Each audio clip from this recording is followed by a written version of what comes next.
Buenas noches, mis hermanos, que el Señor me los bendiga. Esta noche vamos a comenzar a desarrollar una serie de enseñanzas basadas en el libro Una iglesia con propósito del hermano Rick Warren. Esperamos que el Señor les permita a su pueblo, a través de esta serie de enseñanzas, lograr entender el propósito con el cual el Señor nos ha llamado para servirle, para estar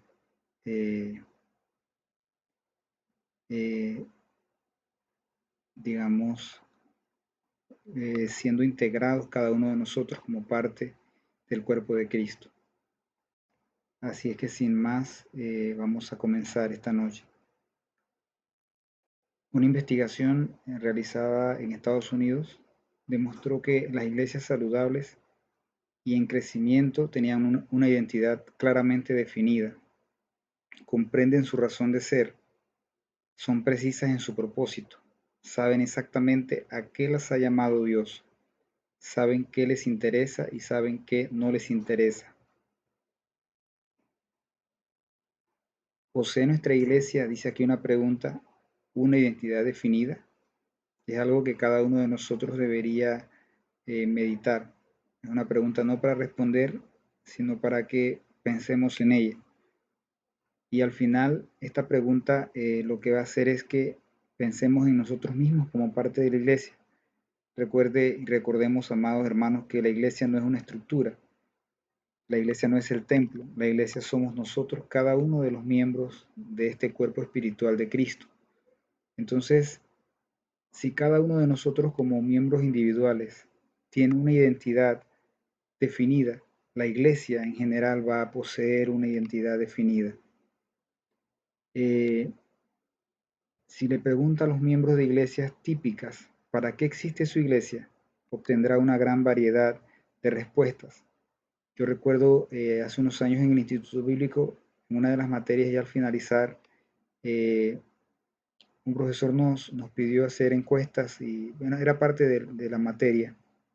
Yo recuerdo que hicimos varias encuestas en algunas iglesias con relación a por qué o cómo sabía la persona que era salva o salvo. ¿Por qué eres salvo? Básicamente era la pregunta. Yo recuerdo que mucha gente respondía cosas que realmente daban miedo, como decía un mexicano por ahí en alguna red social. Hay mucha gente que ni siquiera saben las razones, digamos, básicas por las que son salvos. Y la gente respondió una serie de cosas, algunas respuestas extrañas, otras respuestas estaban centradas en la razón, digamos, de nuestra salvación o de la salvación, pero algunas respuestas eran muy, muy extrañas y dejaban mucho que pensar. Entonces, de la misma manera, si nosotros preguntamos a distintos miembros de las iglesias por qué existe la iglesia, vamos a obtener una serie de respuestas que a lo mejor usted o yo nos vamos a sorprender. Win Arn, un consultor de iglesias, realizó un estudio extenso.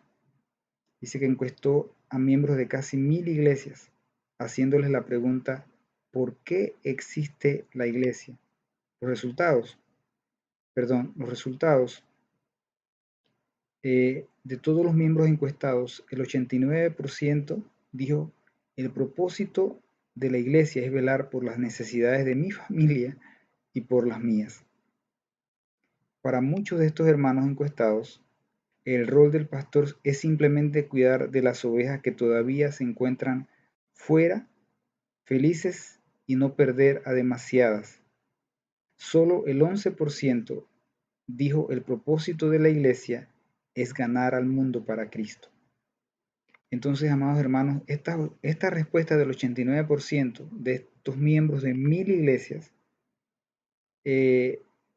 demuestran que la mayoría de los hermanos de la iglesia piensan que el propósito de la iglesia es velar por las necesidades de ellos mismos y por las necesidades de la familia de cada uno de nosotros. Si nosotros nos vamos a la palabra de Dios, nosotros nos vamos a encontrar que realmente el propósito de la iglesia no tiene nada que ver, o no en general, está enfocado hacia mi persona o hacia mi familia. Es cierto, la palabra dice, cree en el Señor Jesucristo y serás salvo tú y tu casa.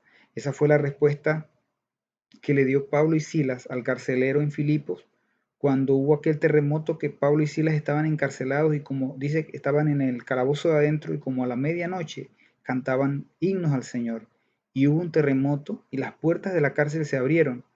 Y dice la palabra que cuando el carcelero vio que las puertas se habían abierto, pensó todos los presos se escaparon y se iba a suicidar. Pero dice que Pablo le dio voz y le dijo, no te hagas daño, todos estamos aquí. Y entonces él, temblando y temeroso, dice la palabra, vino a él, a Pablo y a Silas, y les dijo, ¿qué haré para ser salvo? Pablo le dijo, cree en el Señor Jesucristo. Esta es la fórmula. Cree en el Señor Jesucristo, fórmula de salvación. Cree en el Señor Jesucristo y serás salvo tú y tu casa.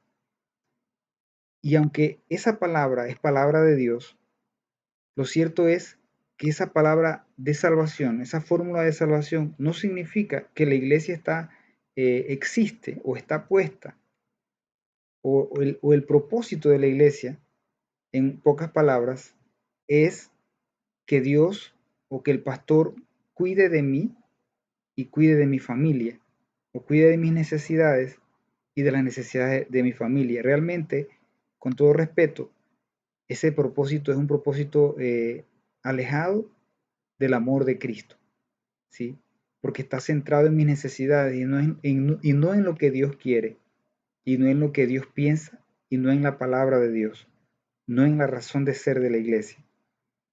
Entonces, por eso lo enmarqué o lo subrayé en amarillo. Solo el 11% de los encuestados de estas casi 1000 iglesias estaba centrado en realmente por lo menos uno de los propósitos que Dios tiene para la iglesia, o uno de los propósitos por los cuales Jesús o Dios constituyó a través de Jesús la iglesia sobre la tierra. Y esta respuesta fue, el propósito de la iglesia es ganar al mundo para Cristo, pero solo el 11% de los encuestados pensaba o dijo esta respuesta. Luego se les preguntó a los pastores de las mismas iglesias, ¿para qué existe la iglesia?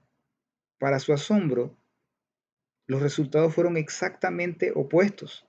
De los pastores encuestados, el 90% dijo que el propósito de la iglesia era ganar al mundo para Cristo, y el 10% de los pastores encuestados dijo que el propósito de la iglesia era velar por las necesidades de los miembros. Es decir, entonces los pastores estaban en el otro extremo. El 90% estaba centrado en cuál era el propósito de la iglesia de Cristo en la tierra, pero el 10% estaba alejado, ¿sí? Como el otro 89% de los miembros encuestados, y el 10% pensaba que el propósito de la iglesia era velar por las necesidades de los miembros. Podemos asombrarnos de que en muchas iglesias hoy en día existan conflictos, confusión, estancamiento. Si el pastor y la congregación ni siquiera están de acuerdo respecto a por qué existe la iglesia, el conflicto y el desacuerdo de todas las demás, en todo lo demás es inevitable. Las iglesias comienzan por muchas y diferentes razones. Algunas veces esas razones no son las correctas. Muchas iglesias comienzan por competencia, por el orgullo denominacional.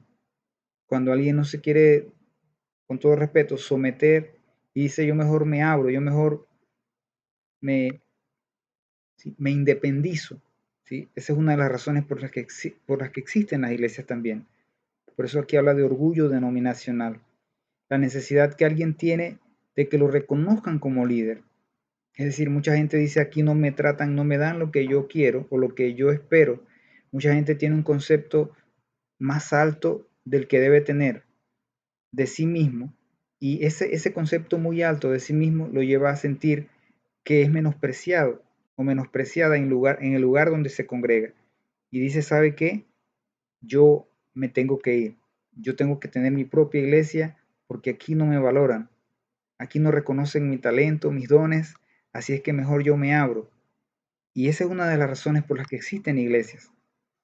Eh, o algunas otras motivaciones carentes de valor. Escucha esto y lo puse en negrita. Dice, a menos que la fuerza impulsora que se encuentra detrás de una iglesia sea bíblica, la salud y el crecimiento de la misma nunca serán lo que Dios espera. A menos que la fuerza impulsora que se encuentra detrás de una iglesia sea bíblica, es decir, la razón de ser de esa iglesia sea bíblica, entonces la salud de ella y el crecimiento de ella nunca serán lo que Dios espera. Entonces, tal vez si usted y yo pensamos o analizamos nuestro entorno, podríamos pensar o podríamos ver o encontrar muchas iglesias que tal vez no crecen como la gente espera o como uno quisiera o como muchos eh, estarían esperando ver que crezcan. Muchas iglesias tienen temas de salud espiritual. Este mes que pasó, la hermana Mitzel nos habló durante todo el mes de lo que es la sanidad interior. Entonces, muchos conflictos interdenominacionales o dentro de una iglesia tienen que ver con que la fuerza impulsora detrás de ella, detrás de esta iglesia, no es una fuerza impulsora nacida de la palabra de Dios, sino que nació por otro interés, nació por algo o por una motivación carente de valor.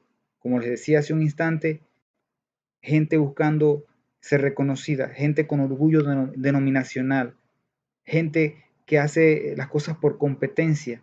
Por eso Pablo escribe y dice, nada hagan por contienda, ni por vanagloria, ¿sí? Dice que hagamos todas las cosas como para el Señor. Entonces, hay muchas iglesias que nacieron por la razón incorrecta y no hay una palabra de Dios. Y no me malentienda, no estoy diciendo que no son iglesias de Dios, son iglesias de Dios, pero la fuerza que los sostiene, la fuerza que los impulsa, no contiene una verdad bíblica. Y ahí está el problema de muchas iglesias. Las iglesias más fuertes o las iglesias fuertes no están construidas, y lo puse ahí subrayado en amarillo, las iglesias fuertes no están construidas sobre programas, personalidades o trucos. Están construidas sobre los propósitos eternos de Dios. Entonces, las iglesias fuertes, amados hermanos, no están construidas sobre los mejores programas. ¿Sí me explico? Podríamos tener buenos programas en la iglesia. Podríamos traer invitados reconocidos, artistas invitados, gente reconocida, predicadores reconocidos, gente de trayectoria de muchos años reconocida, ¿sí? Pero si estos programas, es decir, son los que pensamos que van a sostener la iglesia o constituyen el fundamento de la iglesia, entonces la iglesia no es una iglesia fuerte, porque las iglesias fuertes no están construidas sobre programas, ni sobre personalidades, ni sobre artistas, ni sobre predicadores, ni sobre evangelistas. Las iglesias fuertes están construidas sobre los propósitos eternos de Dios. Entonces una iglesia fuerte se mueve, ¿sí? Se fundamenta, su base, sus fundamentos están sobre la palabra de Dios y sobre los propósitos eternos de Dios. Y es por eso que es una iglesia fuerte. Es por eso que pueden pasar muchas cosas, pero esta iglesia va a permanecer. Esta iglesia va a seguir existiendo, ¿sí? A pesar de lo que diga el mundo, de lo que diga la comunidad, porque es una iglesia que está basada en la palabra de Dios y en los propósitos eternos de Dios. Dos grandes pasajes de la Escritura. Jesús le dijo, amarás al Señor tu Dios con todo tu corazón y con toda tu alma y con toda tu mente. Amarás a tu prójimo como a ti mismo. De estos dos mandamientos, dice Jesús, depende toda la ley y los profetas. Mateo 22, del 37 al 40, dice, por tanto, id y haced discípulos a todas las naciones, bautizándolos en el nombre del Padre, del Hijo y del Espíritu Santo, enseñándoles que guarden todas las cosas que os he mandado. Mateo 28, 19 al 20, Jesús dio este gran mandamiento en respuesta a una pregunta. Un día le pidieron a Jesús que identificara el mandamiento más importante. Le dijeron, Señor, para probarlo, ¿cuál es el mandamiento más importante? Todos conocemos o recordamos ese pasaje, ¿verdad? Y el Señor les respondió diciendo, aquí tenemos todo el Nuevo Testamento resumido. Les voy a dar el resumen, estoy parafraseando lo que Jesús dice. Les voy a dar el resumen de la palabra de Dios. Toda la ley, dice Jesús, y todos los profetas se pueden condensar en estas dos tareas. ¿Cuáles son? Ama a Dios con todo tu corazón y ama a tu prójimo como a ti mismo. En esos dos mandamientos, amados hermanos, dice Jesús, está resumida toda la ley. Toda la palabra de Dios se condensa en eso. Toda la ley y los profetas. Entonces, más tarde, en algunas de sus palabras finales, a sus discípulos Jesús les dio la gran comisión y les asignó 3 tareas más. Les dijo, vayan y hagan discípulos, bautícenlos y enséñenles a obedecer todo lo que les he enseñado a ustedes. Creo que cada iglesia está definida por la tarea que se le ha encomendado. Así que, dice, llegué a crear este eslogan, un gran compromiso con el gran mandamiento y con la gran comisión hará crecer una gran iglesia. Esto debe convertirse en el motor de cada iglesia. Es decir, que si la iglesia tiene un gran compromiso con el gran mandamiento, que es amarás al Señor tu Dios con todo tu corazón, si la iglesia ama a Dios con todo su corazón y también está comprometida con la gran comisión, que es ir y hacer discípulos, entonces esto hará crecer la iglesia, esto se convertirá en un motor de la iglesia.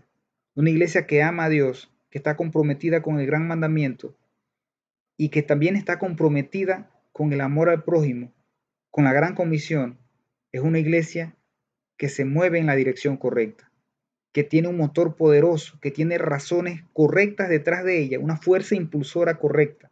Recuerde eso, la fuerza impulsora correcta detrás de la iglesia.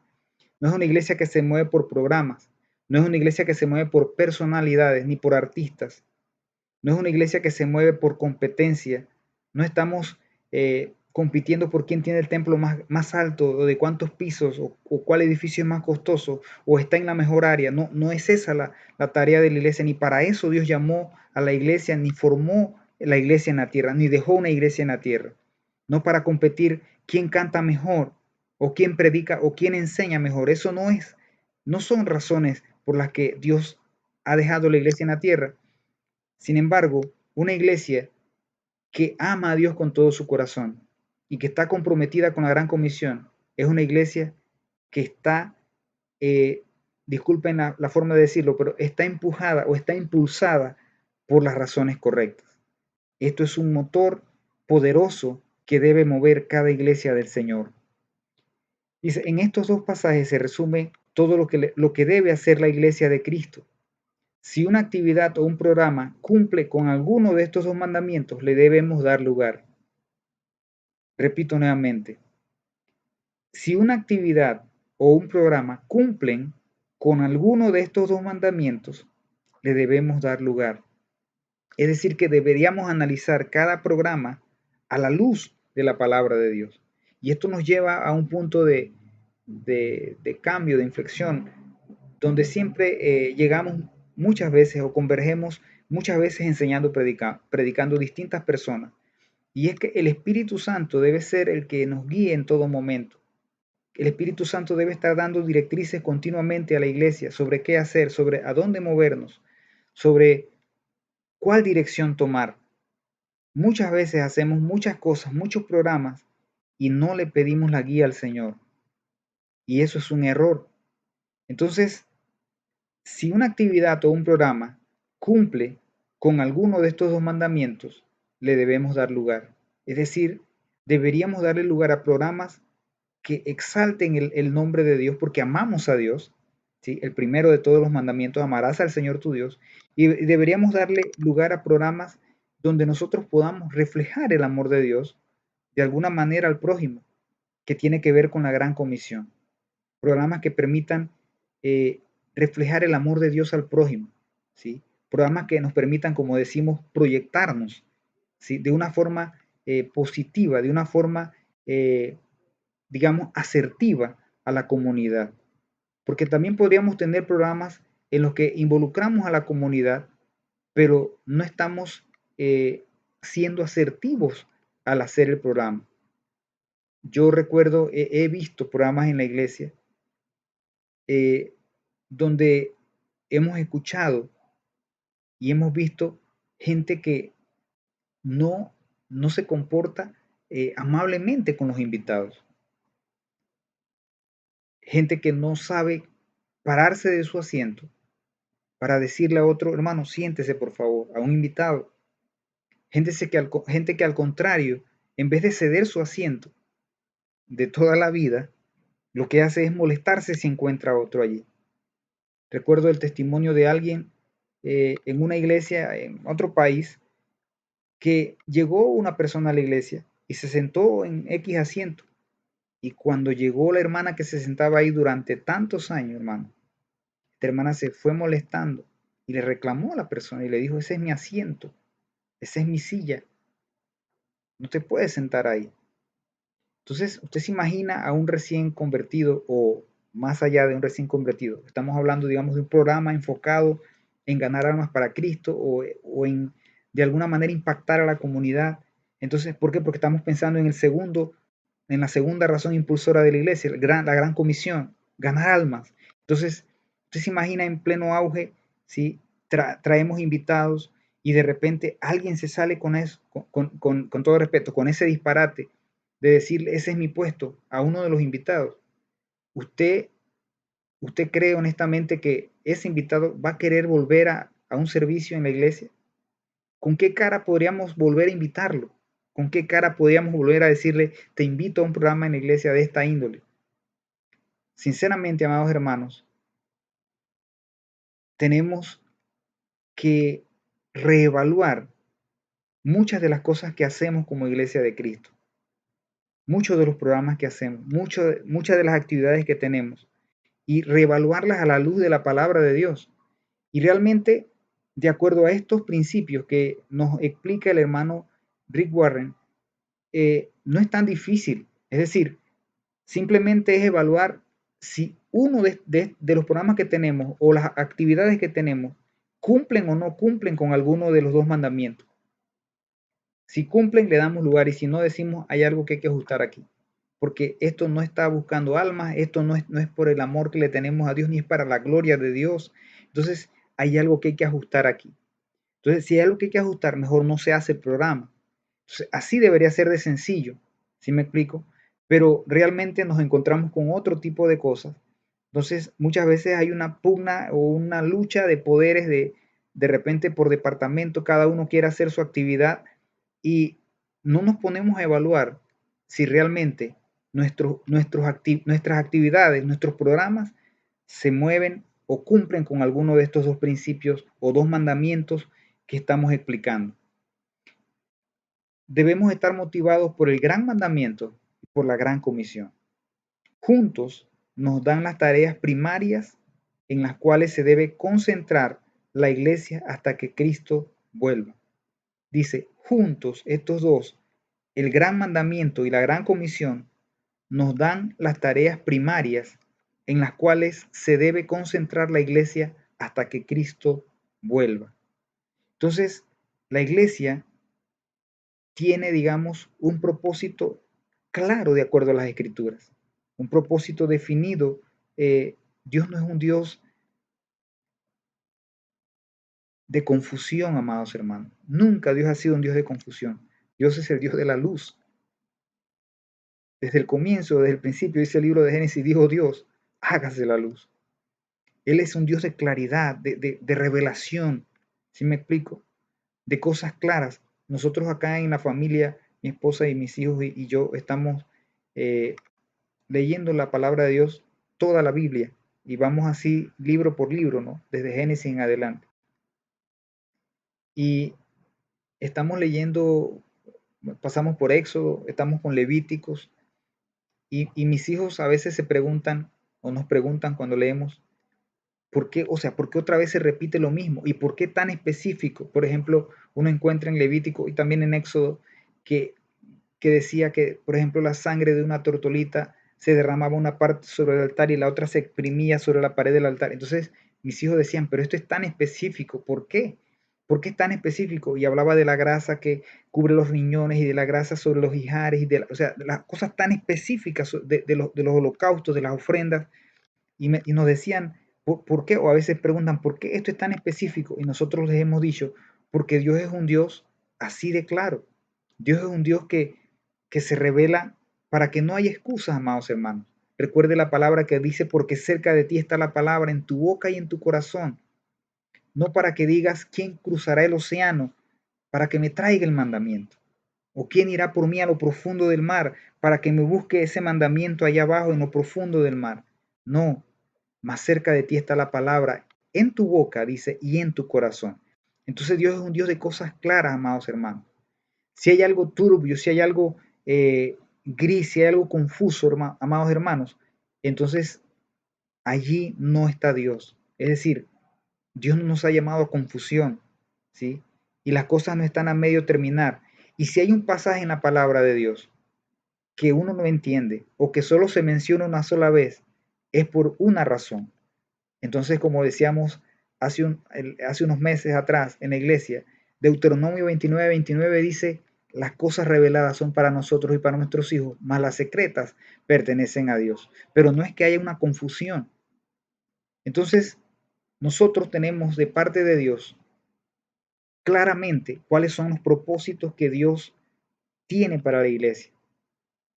No son propósitos egoístas, no son propósitos basados en filosofías humanas. No tenemos estos propósitos grabados en piedra o grabados en un papel porque al hombre se le ocurrió que fuera de esta manera. Es decir, esto no es lo que Pablo pensaba. ¿Sí? El gran mandamiento no tiene que ver con lo que pensaba el apóstol Pedro o con lo que pensaba Judas o Juan. Esto no tiene que ver con los apóstoles. Esto está por encima, esto rebasa a cualquier hombre. Esto tiene que ver con Dios mismo. Y por eso Jesús mismo es el que tiene el valor de decir, en esto se resume la ley y los profetas. Amarás al Señor tu Dios con todo tu corazón y amarás a tu prójimo como a ti mismo. Entonces no se trata del pensamiento pragmático de un hombre, no se trata de la idea revolucionaria de un filósofo. No, no es eso. Es lo que dice la palabra de Dios. Hermano, y contra eso no hay forma de luchar. Contra eso no hay quien pueda discutir, amados hermanos. Es la palabra de Dios. Entonces, hay propósitos establecidos claramente para la iglesia de Dios, ¿sí? Y tienen que ver con el gran mandamiento y con la gran comisión. Ahora vamos a desarrollar eh, los 5 propósitos de la iglesia y vamos a estar viendo qué, qué es lo que Dios espera, digamos, a nivel un poco así como detallado de estos propósitos. Una iglesia movida por un propósito está comprometida a cumplir con las 5 tareas que Cristo ordenó a su iglesia. Una iglesia movida por un propósito está comprometida a cumplir con las 5 tareas que Cristo le ordenó a su iglesia. Propósito número 1. Ama al Señor con todo tu corazón. La palabra que describe este propósito es adoración. La iglesia existe para adorar a Dios. Gloria a Dios por eso. ¿Cómo amamos a Dios con todo nuestro corazón? ¿Se ha preguntado eso alguna vez? Adórenle o adorándole. No importa si estamos solos, con un grupo pequeño o junto a 100.000 personas o a 5.000 personas, cuando le expresamos nuestro amor a Dios, le estamos adorando. Cuando usted dice, Señor, te amo, eso se traduce en adoración. ¿Sí? Escuché anoche a los jóvenes eh, hablar y creo que Yaneli respondió, no sé si otros chicos respondieron también. La hermana Mitzel les preguntaba en el programa de jóvenes, qué es acción de gracia. Y en él les explicaba qué ella entendía por acción de gracia. Entonces, hay muchas formas de adorar a Dios, pero nuestro amor a Dios se traduce en adoración, o dicho de otra manera, nuestra adoración a Dios se puede traducir en amor por Él. La Biblia dice, al Señor tu Dios adorarás y a Él solo servirás. Mateo 4:10. Con esta palabra el Señor reprendió al diablo que le pedía que le adorara postrado. ¿Sí? El Señor con esta palabra lo reprendió. Considere que la adoración viene antes del servicio. ¿Sí? Nosotros comenzamos a adorar a Dios desde el momento que estamos entrando y tal vez antes, ¿no? Tal vez en el momento que vamos conduciendo o vamos en el autobús para la iglesia, ya estamos adorando a Dios. Cuando nosotros vamos llegando al templo, que vamos subiendo la escalera, nuestros actos, nuestra vida, nuestra forma de conducirnos debe traducirse en adoración. Es decir, que si uno llega peleando, si uno llega discutiendo, que el Señor nos ayude, pero si uno llega ¿sí? con conflictos, entonces ya nuestra adoración se está viendo de alguna manera truncada. Entonces, por eso es que, por ejemplo, hasta para dar la ofrenda, uno tiene que estar en paz con el hermano. Jesús dice, si vas a ofrendar, antes de llevar la ofrenda, antes de presentar tu ofrenda, pídele perdón a tu hermano. Ponte en paz con tu adversario y luego presenta la ofrenda. ¿Por qué? Porque de nada sirve llevar una ofrenda a Dios si nosotros en nuestro corazón estamos albergando rencor o algún problema, algún resentimiento contra nuestro prójimo, contra nuestro hermano. Entonces, ¿dónde está el amor por nuestro prójimo? ¿Sí? ¿Le estamos demostrando adoración a Dios al llevar la ofrenda? Sí. Pero ¿y el amor por el prójimo? Por eso es que esos dos mandamientos van de la mano. Por eso es que Jesús dice, en estos dos se resume toda la ley y los profetas.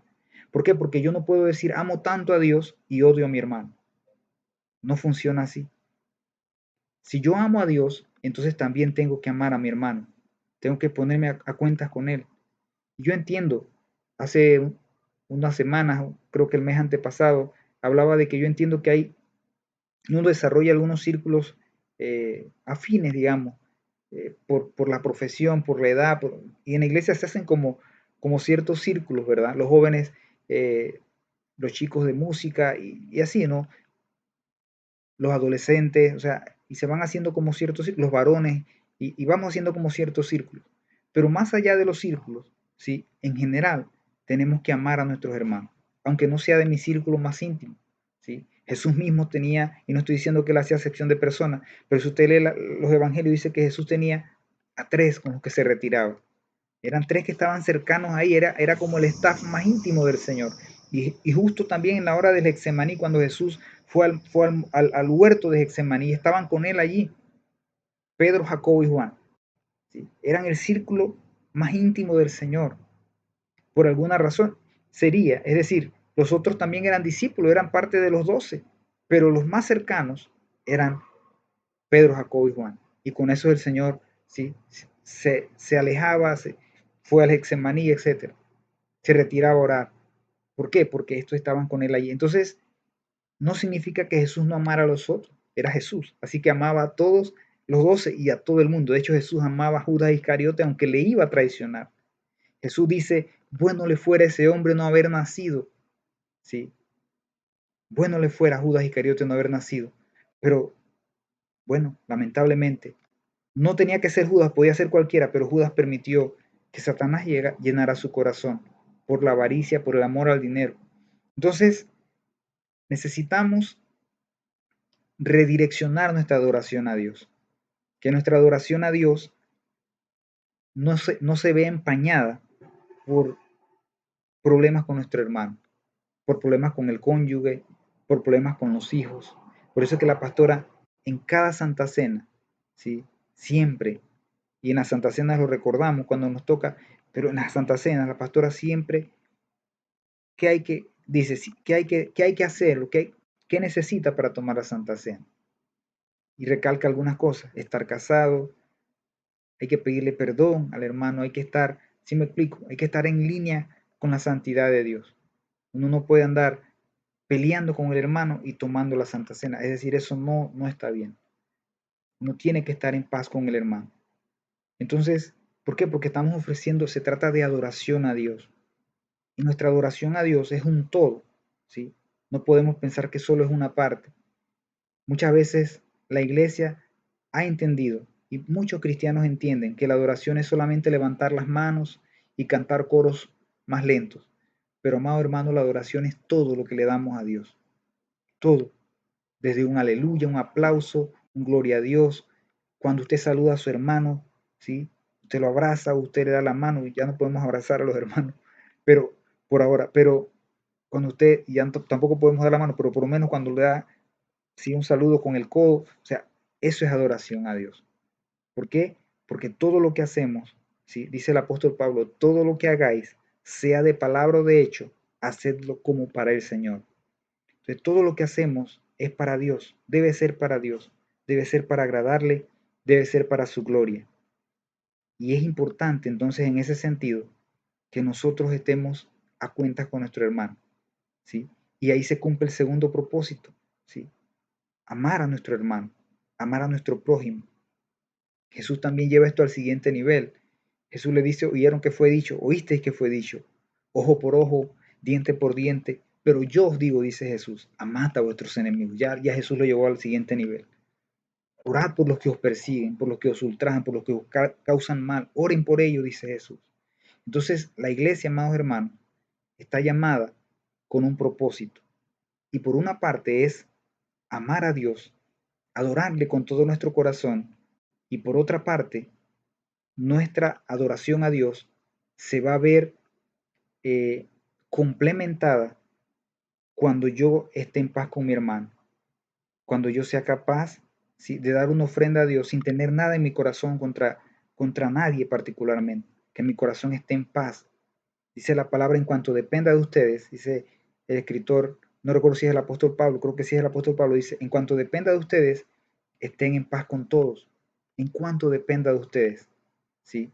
Yo sé que hay gente que se enemista con uno por nada, pero es porque ellos se enemistaron con uno, pero que no seamos nosotros el factor, es decir, que no seamos nosotros los refunfuñones, los peliones, que no seamos nosotros los que andemos buscando, como dicen por en otros países, bronca, pelea, no, que nosotros seamos pacificadores, amados hermanos, pacificadores, ¿sí? Porque Jesús nos ha llamado a paz nos llamó el Señor, dice la palabra. Entonces, el primer propósito es ama al Señor con todo tu corazón, ¿sí? Vamos a dejarlo hasta aquí por esta noche. El siguiente miércoles continuamos, Dios mediante, con los otros propósitos y vamos a estar desarrollando este tema con la ayuda del Señor. Espero que el Señor les bendiga, que el Señor fortalezca a su pueblo, que el Señor nos ayude a entender cuál es el propósito con el cual Él ha llamado a la iglesia de Cristo en la tierra, cuál es el propósito de ICA, cuál es el propósito de usted como parte, como miembro de ICA, y cuál es el propósito de la iglesia del Señor. Bendiciones.